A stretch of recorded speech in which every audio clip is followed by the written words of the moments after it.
Estamos de volta com o TV Câmara Entrevista. O tema do programa de hoje é o novo coronavírus e para conversar sobre o assunto, contamos com a participação da doutora Márcia Santos, que é vereadora da Câmara Municipal de Jacareí, há mais de 20 anos aqui na cidade, e o diretor de Vigilância à Saúde de Jacareí, Ricardo Buchaú, que tem mais de 15 anos também atuando na cidade.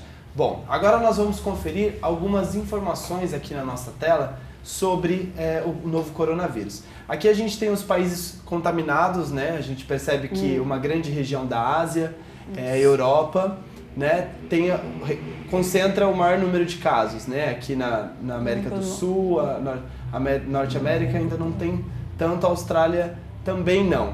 Para conversar sobre esses casos aqui, a gente percebe que eles estão concentrados bem nessa faixa. E doutora, o clima, né, o clima do país, do local, ele influencia na propagação do vírus? A gente falou de mudança de hábitos, né?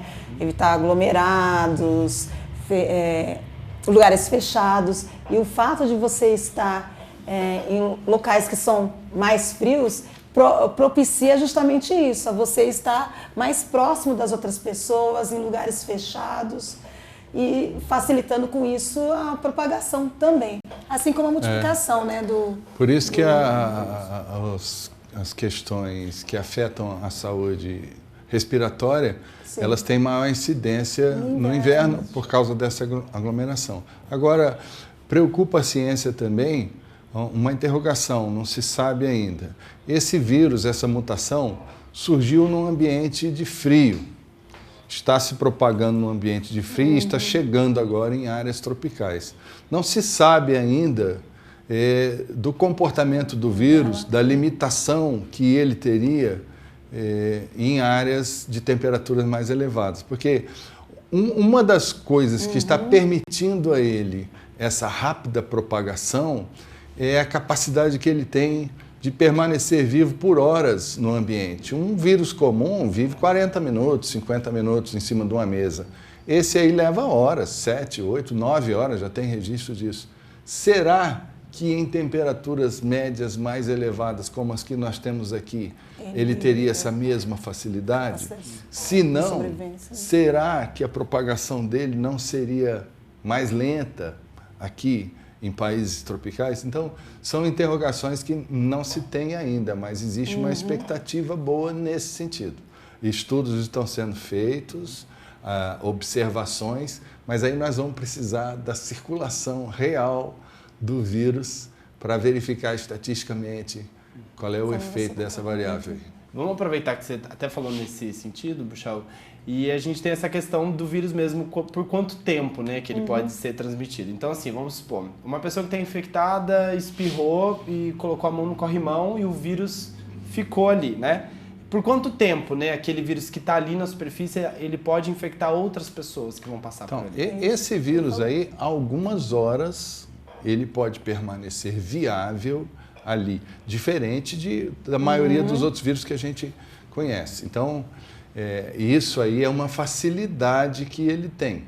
Agora, independente do tempo em que ele permanece ali, se você adotar aqueles hábitos que nós comentamos anteriormente, de sempre lavar as suas mãos, etc., mesmo que ele tenha essa capacidade, tenha contaminado a sua mão, você usou uma maçaneta, mexeu ali, você já sai, a primeira oportunidade, vai no banheiro, lava a mão ou usa um álcool gel, desinfeta, você quebra, você enfrenta ele, tirando dele a capacidade de se dispersar. Tem até mesmo a cobertura, quando você tosse, né, protege a boca, nariz, quando você espirra ou tosse, porque a capacidade de disseminar no ambiente é alta. Então, quando você protege isso, você impede essa propagação no ambiente, que você respira nesse ambiente. Exatamente. Certo. A gente tem mais algumas informações aqui que a gente vai dar uma olhada. Bom, os casos confirmados são de 95.748 até agora, né? E as mortes confirmadas também 3.286. Como a gente conversou, esse daqui é mais ou menos pouco mais de 3%, né, de letalidade. Já passou de 4%, esses Isso. números aí. Em torno de 4% está hoje. Do ponto de vista da saúde, quando a gente tem uma doença e a gente tem essa porcentagem de letalidade, esse é um índice preocupante, não é? Como é que funciona isso? Já atenção, né? Exatamente, é um índice de atenção. Se nós pensarmos nas epidemias de SARS e MERS, que elas tiveram aí um índice de letalidade da ordem de 10%, nós não chegamos nem na metade ainda do potencial dela. O que deve chamar a atenção, no entanto, não é a capacidade de matar que esse vírus tem, que é menor que a das outras experiências dos primos dele, mas a capacidade de se dispersar por uma grande população rapidamente. Então, ele atinge um maior número de pessoas mais facilmente do que os anteriores conseguiram fazê-lo. Características que estão sendo estudadas, que facilitam. Uma delas é essa sobrevivência no ambiente. Ele foi detectado até nos terminais de refrigeração de ar, mostrando que se várias pessoas estiverem doentes num local, ele pode se dispersar pelo ar, embora o ar amostrado não apresentou a presença dele, mas ele se depositou em locais que depois, quando você ligar, ele poderá vir. Então, o ar-condicionado também ele pode ser um caso, né? Pode ser, se você tiver uma incidência elevada de pessoas ali. Por isso, evitar aglomerações, porque nos dias de hoje, é questão de estatística. Você entra num salão com 5 mil, 10 mil pessoas, a probabilidade de ter centenas de pessoas doentes ali é muito grande. Principalmente em espaços públicos, né? Como aqui, por exemplo, a Câmara Municipal, que é um espaço onde a gente vai ter circulação das pessoas, a atenção tem que ser redobrada. Sim. Buchel, você me falou uma coisa interessante, que é essa questão de preocupa-se com o número de contágios, né? Não é que não se preocupa com a letalidade, mas preocupa-se com a doença se espalhar. Sim. Isso está relacionado mais ou menos com o fato de que, pelo esse novo coronavírus ser um tipo novo de doença, de repente agora ela não está matando tanto, mas no futuro ela pode ser que a letalidade aumente de acordo com o aumento de casos? Ou diminua. Certo. Não dá para fazer essas previsões. Vírus são seres com uma facilidade muito grande de mudar, de sofrer mutação. E essas mutações são aleatórias, não são formas intencionais. Estou numa condição tal, então agora vou sofrer uma mutação. A mutação acontece e o resultado adapta-se aqui ou não. Então, não dá para fazer essa previsão. É certo que vai mudar, uma hora vai mudar, porque é da natureza dos vírus, eles sempre foram assim. Mas, nesse momento, o aspecto mais preocupante dessa doença é essa capacidade de passar de uma pessoa para outra. E nisso nós podemos agir. Por isso que nós insistimos no comportamento de cada pessoa. Evita aglomeração, evita lugar fechado, lava a mão constantemente. Esse é o segredo, porque você quebra a principal arma que ele tem para ir de uma pessoa para outra. Agora a gente tem uma informação interessante aqui também nas nossas artes, que é o número de letalidade, né? A taxa de mortalidade, você vê que ela é muito grande nas pessoas que têm mais de 80 anos, e a gente vê que ela cresce, né? A partir de 60 anos ela aumenta muito mais do que as outras. Sim. Eu queria que você me explicasse, doutora, isso é uma questão do vírus mesmo, é uma questão... É o perfil da população. Os idosos, assim como as crianças, elas têm uma competência, que a gente fala imunológica, diferenciada em relação às pessoas de meia idade. Então, é por isso que é mais comum vírus em idosos ter complicações como pneumonia, por isso que a SARS, quando veio, foi mais comum em idosos e crianças, e até por isso, hoje a gente vacina com prioridade o HN1, justamente, né, que é a influenza, justamente os idosos e as crianças são os primeiros da lista, porque são os mais predispostos a terem complicações dessa contaminação pelo vírus, por sua baixa imunidade. Então isso é um caso de qualquer doença epidemiológica, qualquer doença. Né? qualquer doença, principalmente os vírus, né? Como o Buchal falou, passíveis de mutação, passíveis de facilitar, abrir porta para outras doenças, né? O vírus, ele, por ajudar a deprimir mais a sua imunidade, ela facilita com que bactérias se alojem e aí você tem uma pneumonia bacteriana doenças junto, que não conseguiam que são oportunistas. alcançar, são oportunistas. Foi o caso do HIV, né? Quando Isso, estourou, né? Não se morria de AIDS, né? Morria-se de pneumonia, Isso. de deterioramento E essa da população é mais predisposta a isso. Certo. Agora a gente sabe que o inverno ele traz, né, diversas doenças mesmo, e pelo que vocês falaram é exatamente isso. A aglomeração, ela aumenta, a doença respiratória, e os casos de gripe, né, são muito comuns durante o inverno. Então, é possível que alguém tenha o coronavírus, mas ela fique mascarada pelo diagnóstico de gripe, no sentido assim, é possível você contrair o Covid-19 e a gripe, e aí o diagnóstico só apontar a gripe? Isso é uma preocupação? É possível sim, e não precisa ser no inverno, não. É possível as duas coisas.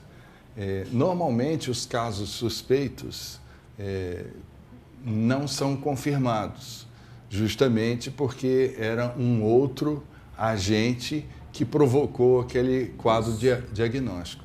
Mas o contrário também pode acontecer. Você pode desconsiderar, porque não existe uma previsão protocolar para isso, mas a partir desse momento o vírus já vai estar circulando na cidade. Ou seja, é preciso que você tenha tido contato pelo protocolo, que você tenha os sintomas e tenha tido contato com uma pessoa suspeita ou uma pessoa confirmada, ou você tenha viajado para um local tal. Agora, vamos supor que você tenha os sintomas, mas não teve contato com ninguém, suspeito ou confirmado, nem viajou para lugar nenhum. Você não atende ao protocolo neste momento. Por isso nós temos que o protocolo vai mudar. Você perguntou muito bem, o protocolo uma hora vai mudar. Na hora que eu tiver o vírus circulando aqui, eu não preciso ter contato confirmado com outra pessoa que teve também ou ter visitado algum lugar. Daí, nesse momento, basta o conjunto de sintomas para eu suspeitar. Não é a situação hoje, mas a gente vai evoluir. É como dengue, febre maculosa, leptospirose, hepatite. Exato. Se você tiver com dor de cabeça forte, febre e mialgia, dor muscular, pode ser qualquer dessas doenças. Daí a importância de procurar o médico, porque ele, na anamnese, na conversa com o paciente, vai fazendo a seleção das coisas e vai chegar a uma conclusão próxima. Às vezes não tão próxima, então ele suspeita, olha, eu suspeito de dengue e de leptospirose, pede exame para os dois. Aí vem negativo para um, positivo para o outro, ou negativo para os dois. Certo, então é tudo uma questão de articulação, isso, da população com a saúde. Isso. Por isso a importância da visita ao médico. Exato. Procurar assistência sempre. É o que você falou lá atrás. Os sintomas, aí o que se faz? Não é procurar a farmácia, não é tomar o medicamento que está ali guardado. É procurar assistência para esse diagnóstico ser o mais preciso e rápido, né? Agora, a gente já sabe sobre o novo coronavírus, é possível ser infectado mais de uma vez, contrair, né, essa doença mais de uma vez? Já existe essa informação ainda? Isso é muito novo, a doença começou em dezembro, mas já existem casos de pessoas nas quais foi detectado pela segunda vez. São um número significativo. No entanto, o fato de ter sido o resultado do exame laboratorial ter sido positivo pode não ser porque ela ficou doente de novo. Alguns vírus deixam partículas de si no organismo. Quando você analisa o sangue dessa pessoa ou você coleta um muco, alguma coisa assim, essa partícula pode aparecer e o sistema de leitura adotado para identificar vai sinalizar a presença do vírus de novo, quando na verdade não seria. Essa é uma hipótese de parece, mas não é. Existem outras hipóteses. Isso está sendo pesquisado, mas como a gente vem falando desde o começo, é tudo muito novo, estão na fase das hipóteses ainda. À medida que forem surgindo mais casos, Aí a gente vai ter respostas estatísticas suficientes para concluir alguma coisa. Certo. Uma questão que tem sido bastante levantada também pela população, né, acerca disso, é sobre os animais de estimação, né? A gente sabe que esse vírus provavelmente veio de animais silvestres. Existe uma preocupação do animal de estimação ser um portador, conseguir passar isso para as pessoas também, ou não? Vários animais domésticos, inclusive, podem ser portadores de coronavírus. Não desse não se sabe. E esse, aparentemente, ele veio de morcegos, vírus que conviviam com morcegos, e esses vírus teriam sofrido uma mutação e aí dado um salto, que quando ele ganha a capacidade de infectar outra espécie. Então, não veio de gato, cachorro, peixinho, não veio nada disso.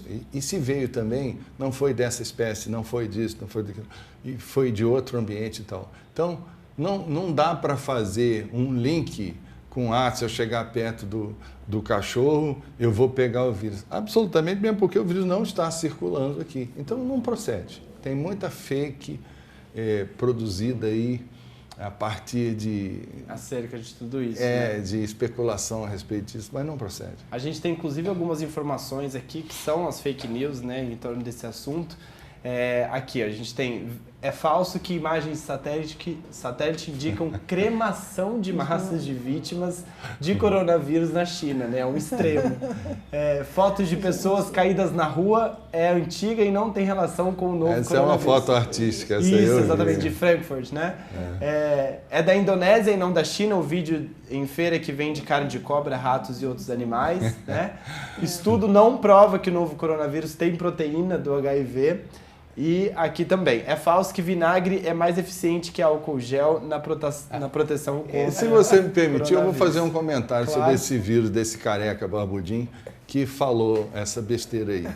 Esse cara falou uma quantidade tão grande de besteira, de contradições. Ele já começa dizendo, eu sou um químico autodidata. Aí a primeira pergunta que eu fiz, então você não estudou? Então você não se formou? Você ficou lendo e vendo internet e acha que por causa disso você tem autoridade para fazer afirmações? Aí na hora que ele fala que o álcool gel não faz asepsia, ele só esteriliza. Eu me pergunto, o que é esterilizar? Segundo os dicionários, esterilizar é tornar estéril para a vida. E não é só para o vírus, não, é para qualquer forma de vida. Esterilizar é eliminar a possibilidade de vida. Qual é a melhor asepsia? Desinfetar é o quê? É retirar qualquer existência de vida. Então não dá para dizer que não, ele não desinfeta, ele só esteriliza. Então, é uma quantidade de impropérios, um atrás do outro, que ele vai falando, de contradições e tal, que você ouve aquilo, se você tem um pouquinho de formação na área, aquilo parece que é uma piada, não parece que é uma fake news, parece que é um humorista que está fazendo uma piada, mas ganhou um espaço aí. Mas é uma aberração o que ele falou, não tem nada a ver. O vinagre tem um monte de utilidades que não deprimem aquelas do álcool gel. O álcool gel continua sendo uma das melhores coisas para fazer desinfecção da mão. Agora, é interessante a gente trazer para a população, vocês dois são agentes da saúde aqui da cidade, né? A população, a gente viu que essas fake news, né, por mais que pareçam absurdas, elas ganham espaço e aumentam, às vezes, o medo, né, da população. É verdade. Caso as pessoas não tenham nenhum sintoma, né, não apresentem nada, mas queiram informações, né? A saúde do município, ela também atua nessa informação? Sim. Vocês também podem promover essa informação para a população que queira saber alguma coisa? Nós vamos dar uma notícia em primeira mão para você aqui, para o seu programa. Nós iniciamos uma verdadeira jornada de informação para a população e você pode dizer que nós estamos fazendo abertura aqui no seu programa.